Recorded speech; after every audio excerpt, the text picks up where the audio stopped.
तो यहां तक हमने देख लिया था कि क्या कंडीशन थी ब्रिटिशर्स के आने के बाद। थोड़ी मोड़ी छोटा सा इंट्रो हमने देखा था। हमें अब ये देखना है कि भाई वो जब इंडिया में आए तो उन्होंने इंडिया में आने के बाद एक एक करके कैसे हमारे डिफरेंट डिफरेंट सेक्टर को नुकसान पहुंचाया। क्या उनकी पॉलिसी थी जिसके कारण हमारा इंडस्ट्रियल सेक्टर बर्बाद हुआ, एग्रीकल्चर सेक्टर, लिथोग्राफी, ऑक्यूपेशनल सब खराब स्थिति में पहुंच गई। तो मैंने ऐसा कहा था कि सबसे पहले हम एग्रीकल्चर सेक्टर के बारे में बात करते हैं। अब चूंकि इंडिया का एग्रीकल्चर सेक्टर जो है उस समय जो था उसमें ऑलमोस्ट 80 to 85% लोग क्या थे, जुड़े हुए थे, मतलब डायरेक्टली उस पर क्या करते थे, काम कर रहे थे। बावजूद इसके इंडिया का सिचुएशन बहुत खराब था एग्रीकल्चर में। यहाँ का एग्रीकल्चर कंडीशन एकदम रद्दी हो गया था। मतलब ये कि यहाँ की एग्रीकल्चर में कोई ग्रोथ नहीं था, ये स्टैग्नेट हो गया था, थम सा गया था, रुक सा गया था, कोई प्रोग्रेस नहीं हो रहा था। 85% लोग, 80% लोग, बावजूद इसके क्या कारण हो सकता है? पॉलिसी। सरकार की उस समय अलग अलग पॉलिसीज थी जिसके कारण हमारी इकोनॉमिक स्थिति जो थी खासकर एग्रीकल्चर में वो खराब होती गई। कई सारे रीजन थे इंडिया की एग्रीकल्चर के स्टैग्नेंट होने की। मैं इसको मिटा रहा हूं। पहला रीजन अगर उसमें हम देखें तो ब्रिटिशर्स इंडिया में नए थे, उनको यहाँ के कल्चर के बारे में नहीं पता था, तो उन्हें क्या करना था कि यहाँ पे लोगों के ऊपर डिपेंडेंट होना था। अलग अलग तरीके से पॉलिसी अपनाई उन्होंने। उसमें एक पॉलिसी थी इनकी zamindari policy, actually land settlement policy कहा जाता है इसको, जिसको हिंदी में जमींदारी पॉलिसी भी कहते हैं। ये दरअसल उनका एक टैक्सेशन पॉलिसी था। इसके अलावा दो और पॉलिसी थी, रैयतवाड़ी और महलवारी। ये पॉलिसी थी टैक्स कलेक्शन करने की। ब्रिटिशर्स डायरेक्ट किसान से या जो आपके टेनेंट्स होते थे जो खेती करते थे उनसे कलेक्शन टैक्स का नहीं करती थी। वो एक जमींदार, एक मीडिएटर को खड़ा कर देती थी और उसको बोलती थी कि तुम्हें वो टैक्स क्या करना है, कलेक्ट करना है। तो जो लैंड सेटलमेंट सिस्टम था, स्टैग्नेंट की हम क्या बात कर रहे हैं, अब रीजन की बात कर रहे हैं कि क्या रीजन था जिसके कारण इंडियन एग्रीकल्चर जो था स्टैग्नेंट हो गया था, यानी स्टैग्नेंट ऑफ एग्रीकल्चर। क्वेश्चन आता है what are the reasons behind stagnance of Indian agriculture. तो इसका अगर रीजन का बात करें तो मैंने पहला रीजन आपको क्या बताया, very first region land settlement system.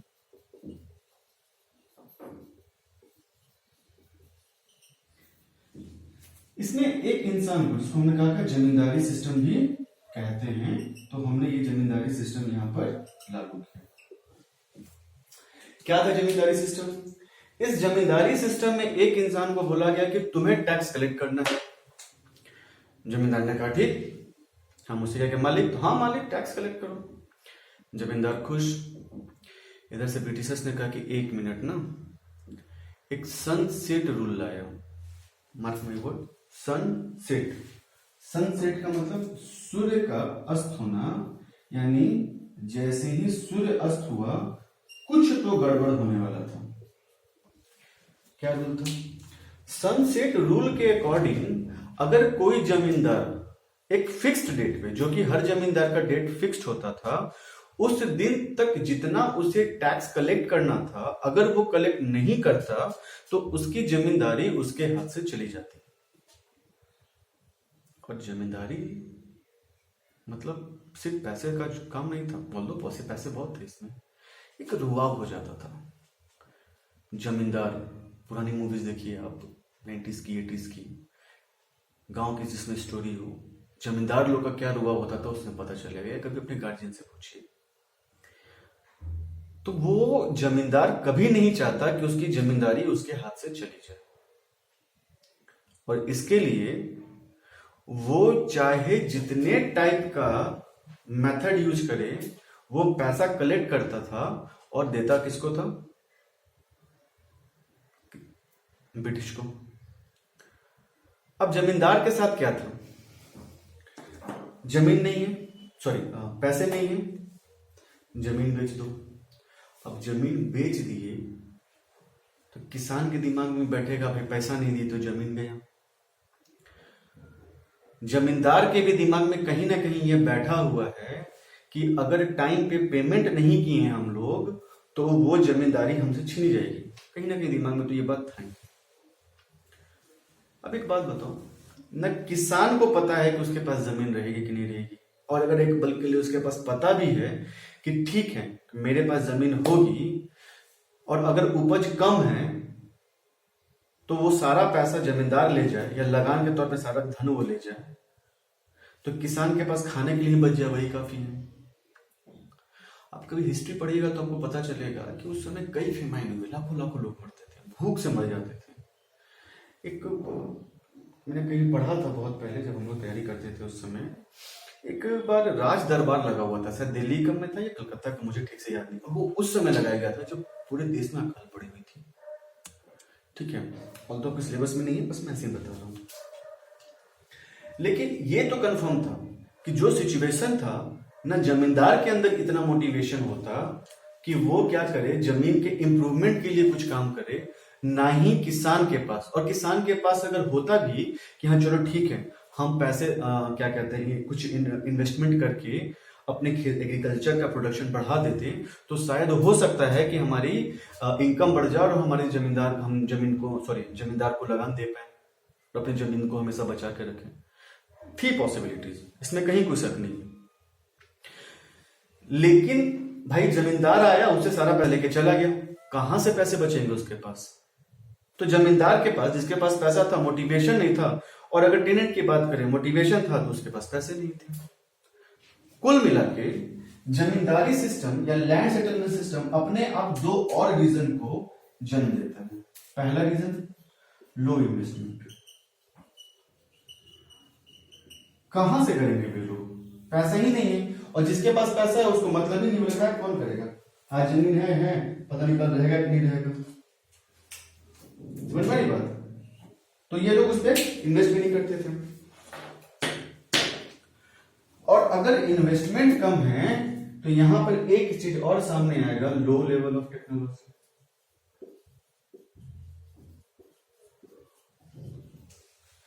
देश जब आजाद हुआ उस समय ना बहुत बड़ा पार्ट लकड़ी का यूज करता था। सोच लो स्थिति क्या थी हमारी, क्या दुर्गति करके गए थे। तो देश में एग्रीकल्चर का एक रीजन कैसे दो और रीजन को जन्म दिया। इन्वेस्टमेंट कम रहेगा तो ऑब्वियस सा बात है प्रोडक्शन भी कम होगा। लो टेक्नोलॉजी कम रहेगी, ऑब्वियस सा बात है प्रोडक्शन भी क्या होगा, कम होगा। जमीन ही नहीं रहेगा, खेती कहां से करेंगे लोग, मोटिवेशन ही नहीं रहेगा। यहां तक तो ठीक था, इन्होंने एक और दुर्गति सामने ला दी और इन्होंने कॉमर्शियलाइजेशन ऑफ एग्रीकल्चर कर दी। लो है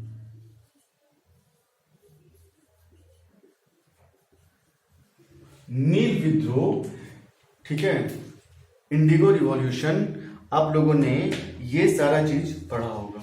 और कहां पढ़ा होगा? हिस्ट्री के बुक में। कुल मिला के ये सारा चीज मिलकर देश को के एग्रीकल्चर को समय बर्बाद किए जा रहा था। कॉमर्शियलाइजेशन ऑफ एग्रीकल्चर की अगर बात करें तो इससे पहले हमारे यहां जो खेती थी वो फूड ग्रेन्स की बहुत ज्यादा होती थी।